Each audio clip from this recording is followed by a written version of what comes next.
Minister Lametti, is there any thought about the legality of the protest? Look, there is a... Let me catch my breath here for a second. Sure. There is always a legitimate right to protest. But when that protest, right to free expression, right to assembly, but when those protests appropriate symbols that are Nazi, appropriate symbols that are racist, call on violent acts towards the Prime Minister, result in people defecating on the doorsteps of people flying gay pride flags, rainbow flags, that goes too far. That's not legitimate protest anymore. And so we need to think about the fact that all rights are limited by reasonable limits that we find in free and democratic societies, and that's what our charter does. Give me 1 second. It's okay. I'm getting less exercise with the pandemic. The other thing I would add is the hypocrisy of the Conservative Party standing up in the House of Commons and glorifying these actions that are intimidating Ottawa, that are intimidating people who live in the neighborhood, that are shutting down the economy of Ottawa, its malls, its restaurants, at a time when they're trying to reopen. When there were blockades for Indigenous peoples trying to assert their Section 35 rights, with a legitimate interpretation that has been undermined by layers of colonial structures, the Conservative Party jumped up and down and said, send it to the police. Erin O'Toole, as a leadership candidate, was on the media trying to give advice on how to interpret terrorism under the criminal code. They're not doing that now. What about these mandates, vaccine mandates? Do they in a way infringe on the rights of Canadians to be told that, hey, you have to get vaccinated or you may lose your job? Vaccine mandates are a legitimate tool when they're backed by health and health science, which they are, for a limited period of time in a pandemic. There's absolutely no question that these rights are justified. They're justifiable limits in a free and democratic society. And that's what we as a government are doing. That's what governments around the world are doing. And it is utterly and completely legitimate as a tool to fight a pandemic. In fact, it's the only way through the pandemic. And we've understood that. And it's about time, I think, the Conservative Party understands that at a time when they're reflecting about their leadership. Is there a time that there should be some sort of, like you said, there should be a limit of time, sir? Like in the UK, for example, April 1st, they plan to do away with the mandates for nurses, healthcare workers. Is that something that should have been part of the conversation around imposing things like vaccine passports? Should there have been a time limit on that? Should there have been a time? No, you can't. It's always been part of the conversation in the sense that these are. Is it so tied to the data? Like, I guess the thing is, it's always tied to the data. We have said from the beginning that we would follow the best expertise of our health experts, and that's precisely what we're doing, and that's what we'll continue to do. So, another day, what did you encounter coming into work today, do you think? Well, look, obviously there's still a very visible presence of convoy demonstrators on Wellington, but I think that what you've seen from local law enforcement supported by federal public safety partners, including the RCMP, is a very visible presence. I'm glad to see that those who work on the Hill were able to get in and get out safely, and that obviously includes the media. So we're grateful for the support that we're getting from law enforcement about that. I will say that there are still very significant disruptions here for local business owners and people who are trying to get to work, get their kids to school. I know that is an ongoing concern. So again, local law enforcement will make those decisions on an independent basis, and we'll continue to support however we can. The Conservatives are saying that they want to see the data on why there needs to be this trucker mandate, like there were essential workers going back and forth across the border. Sure. Was there a lot of data pointing to significant spread from truckers? Absolutely, there was, and look, where was that data? Well, let's just take a step back first and really underline that the core of the strategy in addressing COVID-19 has been to develop vaccinations, and let's just really highlight for everyone how effective getting vaccinated is right now. If you get your booster shot, you are half as likely to get infected. If you get your booster shot, you are 80% or thereabouts less likely to have to go to a hospital. If you get your booster shot, you are upwards, well above 90% of not having to worry about dying. I mean, that is why we continue to urge all Canadians to get vaccinated. And what we've seen with mandates is that it encourages a greater uptake of those last number of individuals who, for a variety of reasons, have resisted taking the shot. So that's why we're doing it. And more importantly, the mandates that we have introduced for the trucking sector have been already, I think, helpful in getting those numbers up a little bit higher. And so that's important for the economy. We see supply chains that have held, and that's a good thing. And so that's how we're going to get out of the pandemic, is to continue to take the advice that we're getting from healthcare experts, and those are the data points that we're using. We keep hearing from Conservative MPs and also from protesters that, hey, they denounce the more extreme elements of what we've seen outside. But at the same time, there has been something growing within Canada.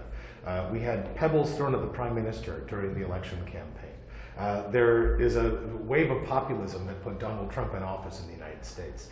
And there is certainly a large group of people who are very angry and frustrated about, living under the conditions that many Canadians are also upset about. If you look at the Angus Reid poll, that say that 54% would like to see no restrictions and people responsibly self-isolate if they get infected. So is there a concern from a public safety standpoint that, where's the break point? Where's the off-ramp to have, there's the line of civil disobedience, and also when there's conditions to breed maybe more extremist views that are coming from some of these populist movements?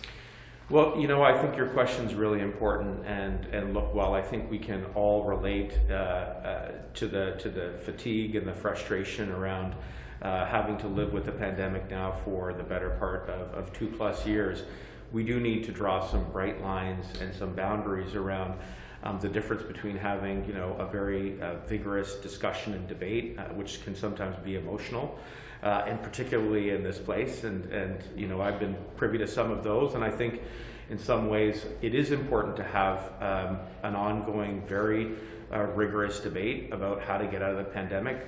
It's one of the hallmarks of our democracy and how we drive forward with progress and innovation, and that has helped us to get to where we are today. And distinguishing that from the expressions, I think, that you have described, which are very troubling, and they don't just occur in our communities, and frankly, they've occurred over the last number of days here in Ottawa. Just speak to a local Ottawa resident about the impacts that they've seen, and I think we can all really relate and sympathize. But it's not just in person, it's also online, and I certainly have seen a real uptick, and I think many of us have seen an uptick in the expressions and the incitements of hate and violence, and that is troubling. And I think certainly from the standpoint of public safety and many other colleagues in government, we need to really be sure that we are identifying and taking the appropriate actions that are necessary, and we've got an agenda to do that. What are those? I mean, online, just online, and also I just want to ask you, because you brought up Ottawa residents a lot, and Yes. many are growing very tired, understandably so. Yes. But we heard from the Ottawa police yesterday that, I asked if would this be different if it was a Black Lives Matter or an Indigenous protest out there. But if I read between the lines in Chief Stoley's answer, there was a clear distinction that there were trucks that could be used as weapons, and this is a crowd they don't want to incite into a riot or have some sort of violent confrontation, that they're constantly trying to de-escalate the situation. But that sort of leads a big stalemate here. What's the end of that stalemate? When is there perhaps a federal role in ending this stalemate? Or is it so tenuous here, so tense, that there's not much that the RC and PRCs could do, for example? Well, first, law enforcement is always a last resort, and that's why it is important that we do try to de-escalate. And again, I think that for the most part, people have been able to get in and out of the Hill in a manner that is safe, and that's very important. And I think as far as the ongoing day-to-day operational decisions that are taken by police, local police of jurisdiction, those decisions will be taken. But we're here to support federally. We know that the RCMP are there. There are other police services that have been there, and we'll continue to make sure that there's constant communication. And again, those decisions will be taken independently. Thanks very much. I would say for those outside that they've been heard. Now it's time to give back downtown Ottawa to downtown residents. I think that would be my message to them. You know, you've been heard, but now let the people of Ottawa go back to a normal life. That's what the citizens of Ottawa want. They want their downtown back, and we need to get back to normality. We said it yesterday, we're in this together. We're the same convoy to make sure that we get back to more normality, get back to the life as we used to know it before COVID. And the best way to do that is through vaccination. So that's the message for the folks out there. Well, what do you make of the public opinion poll yesterday from Angus Reid? Like 54% of Canadians would like to live without restrictions and isolate when they get sick. Like, at what point in time do we have to rely on Canadians, you know, living their lives? And like, it's tough for a lot of people to accept that a small percentage of the population has such a devastating effect on our healthcare system that we have to shut things down or have these sort of restrictions. Well, everyone wants to go back to, I would say it's probably more than 44%. Everyone goes back. I mean, we've seen it. It's been tough for everyone for the last 2 years, both in our personal lives and the way we had to adapt. And we've seen that through vaccination is the best way to recover. It's true in Canada. We'll be following science. But to those outside, I would say, listen, your message has been heard. But now it's time to get back. And, you know, the key messages we had from the get-go to all Canadians is that we'll have your back for as long as it takes. I think now we can see the light at the end of the tunnel. We've seen, you know, record number of vaccination in our country. And that's the best way for us to stand shoulder to shoulder and get out of that. Everyone wants to make sure we get back to, you know, more normality in our lives. And certainly we're on a way to do that. And that's why I say, you know, the protest needs to end, and that people needs to get back in Ottawa to normal life. You know, in the UK, they're saying that they're going to drop vaccine mandates for healthcare workers by, say, April. That's sort of the projection. Is there a point where Canada would ease up on vaccine mandates, you think, in this? Science will dictate our actions. I mean, this is what got through where we are today in terms of having a record number of people vaccinated, one of the lowest number of deaths that we have registered here in Canada compared to the rest of the world. We've always been guided by evidence, by science, and that's what we'll continue to do. But certainly, I understand the frustration of Canadians. I understand that people are tired. I would say we have experienced that in our daily lives, all of us. So that's why we should stand now shoulder to shoulder, make sure that the folks in Ottawa can get back to a bit more normality and allow us to continue the work we have to do for Canadians. Si vous voulez en français pour mes collègues Moi, je dirais, écoutez, les manifestants ont été entendus. Maintenant, c'est le temps de redonner le centre-ville d'Ottawa aux citoyens d'Ottawa. Je pense qu'ils ont été patients, ils ont fait preuve de compassion. Il y a eu des gestes, il y a eu des paroles qui ont été posées durant le week-end qui étaient vraiment déplorables, qui n'ont pas de place dans une société comme le Canada. Et mon message pour les manifestants, c'est que vous avez été entendus, maintenant c'est le temps de rentrer à la maison. Les gens d'Ottawa ont le droit de reprendre leur centre-ville puis de continuer, évidemment, à vivre normalement. On a tous vécu l'impact de la COVID durant les 2 dernières années. La meilleure façon de s'en sortir, c'est d'être vacciné. Et c'est de continuer de travailler les uns avec les autres. On l'a fait depuis 2 ans. Alors, mon message, c'est vous avez été entendus, retournez à la maison, redonnez le centre-ville d'Ottawa aux gens d'Ottawa. Yes. Merci à vous. Hein. Bonne journée. Conservatives are saying that they want to see the data about why the vaccine mandate's necessary for truckers. So what sort of data was used to base that decision? Like how much spread was there from truckers that were coming across the border? So I'm really surprised that the Conservatives are still questioning the science of the vaccine. It's been proven, not by politicians or me, by scientists, by doctors that we hear every day on television. And all of us need to remind Canadians to follow the data, follow the science. And the science says, and the data says, that vaccinated individuals, or that 70% of people who are either have died because of COVID or are hospitalized, 70% are unvaccinated out of the 10% who are unvaccinated in society. So this is a clear evidence that this will help us end the pandemic, get out of the lockdowns, get out of restrictions, let's get everybody vaccinated, including truck drivers. And by the way, truck drivers understand this. This is very clear. Truck drivers understand this better than the Conservatives.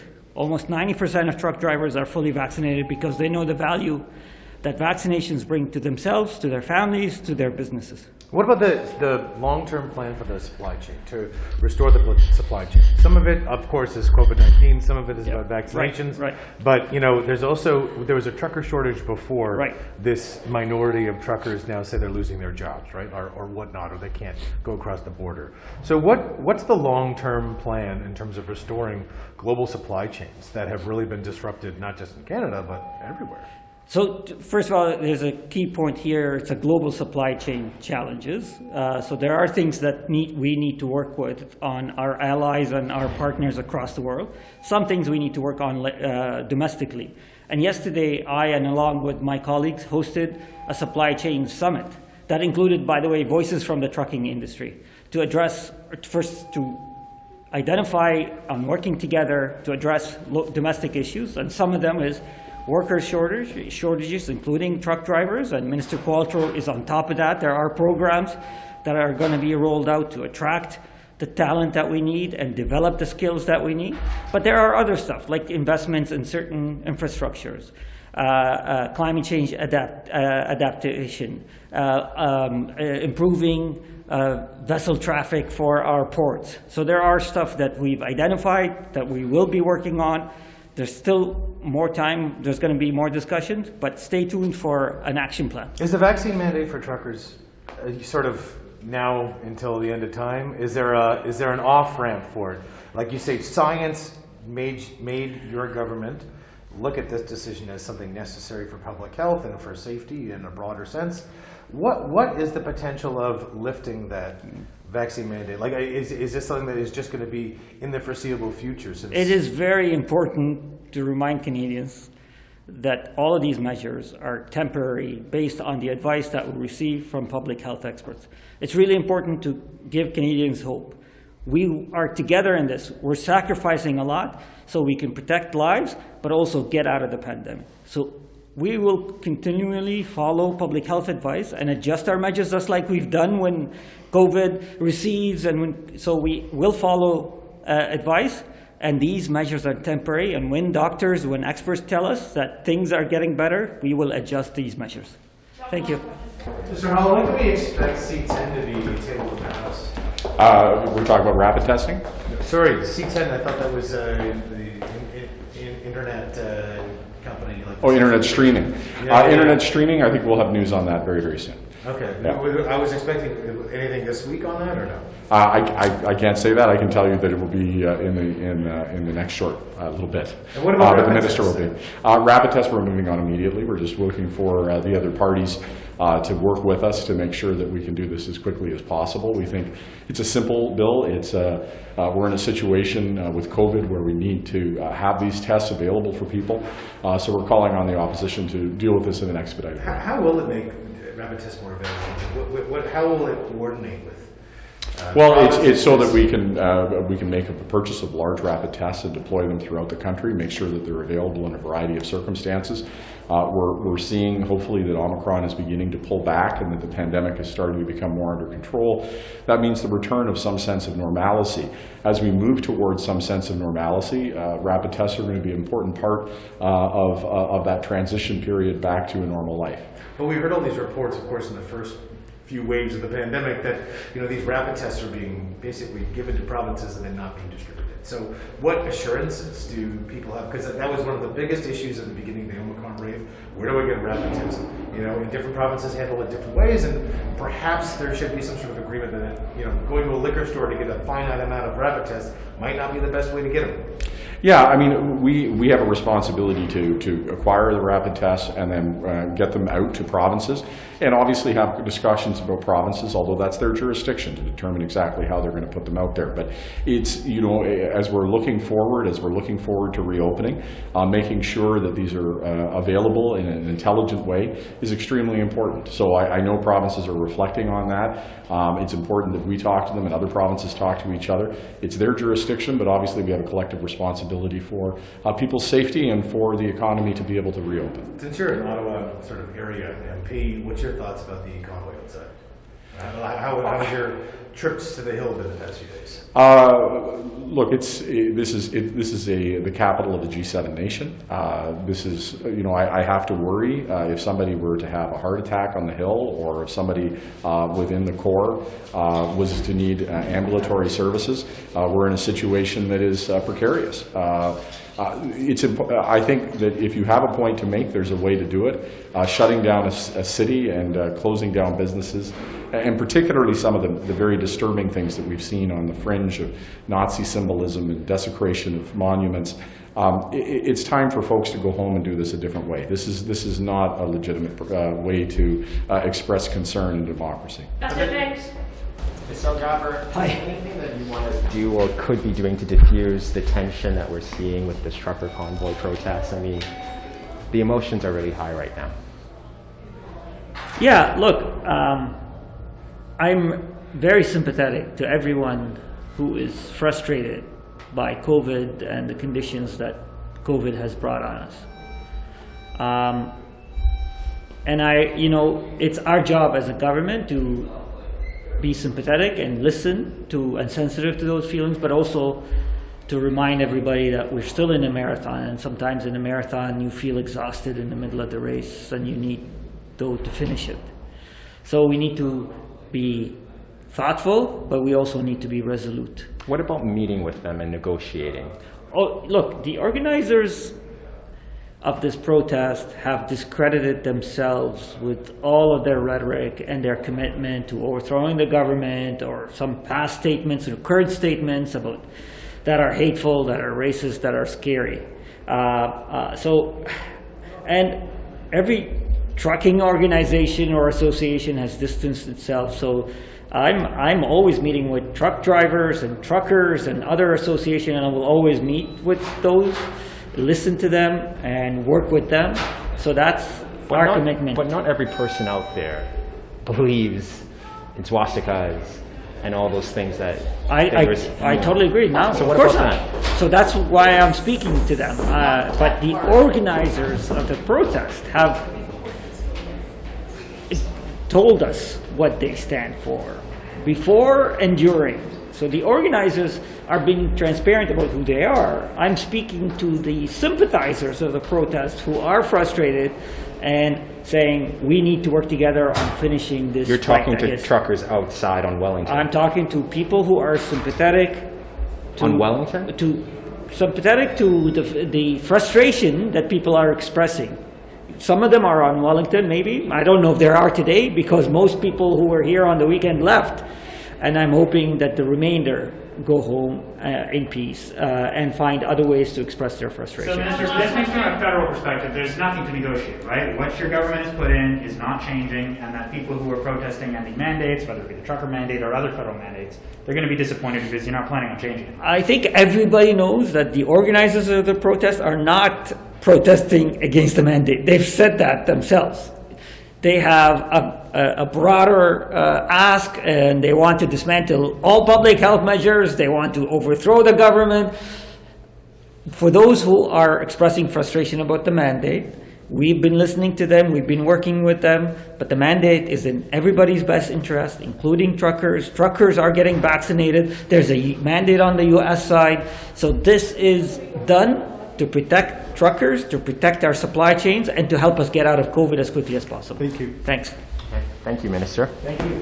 The city councillor for the area has come out and said, well, actually, Parliament Hill is in charge, the RCMP are in charge of that, PBS are in charge of that, and Wellington is too. Is there any consideration from a federal perspective to have the RCMP or PBS work to move protesters out of downtown?